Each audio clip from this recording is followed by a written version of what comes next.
But actually, touching on the Olympics and Paralympics and the success that Team GB had out in Tokyo, and with it now being very close to the Winter Olympics, usually, we have a bit of a 2-year gap, and that's with the postponement to the Tokyo Games. That's obviously a lot shorter this time around. Do you think that success from Team GB will have any kind of impact for the GB athletes going out to Beijing?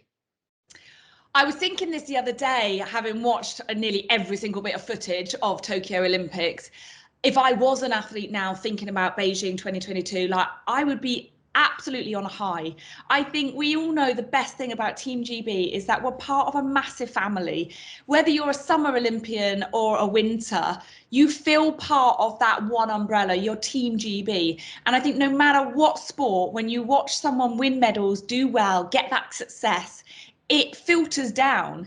And for me, it always put a massive passion and fire in me to want to go and then do the same. And so I think if you've just watched Tokyo and you've seen other athletes get those medals, use that, use that as a kind of, yeah, you know what, that could be me. Equally, then, I think you just still park it somewhere in your brain because you can't let that consume you at the same time.